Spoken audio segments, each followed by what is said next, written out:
show you some cool string skipping arpeggios. They have a cool flow and a very rhythmic approach. And I added the hybrid picking technique. And here are the shapes. This is a major shape, in this case a G major, G minor,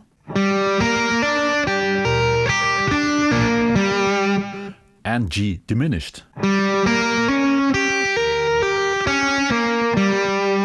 The cool thing is you have two possibilities for each shape. This one I showed you in G major. You can use exactly the same shape on the A, D and B string. Then you have a D major. Of course, this works also with the minor and diminished shapes. My recommendation first is to play them just up and down to learn the shape.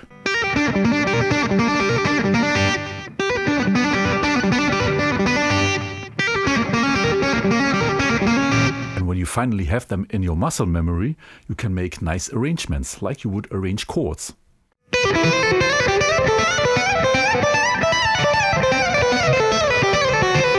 Hey there, this is a nice exercise to chain arpeggios and connect them with slides. I just played simple triad arpeggios on 2 strings in the E Aeolian mode. And now I'm going to show you all arpeggios of E Aeolian minor, starting here with the E minor arpeggio.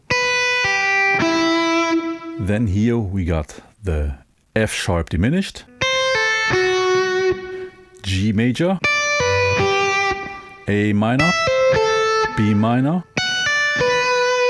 C major, D major, and now I'm through. E minor again. And from here we go all the way back. Now, if you have memorized all arpeggio shapes, you can start to practice the lick.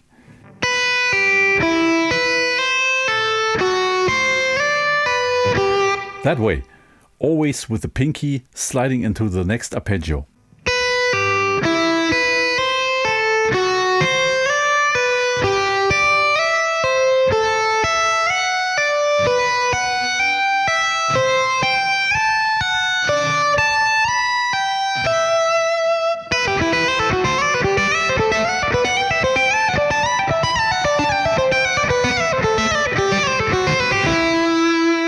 And if you like to go even further with this, I recommend to try this on other pairs of strings, because first, each pair of strings has its own difficulties you maybe like to be able to manage. And also, you're gonna learn to navigate across the whole fretboard. For example, try this.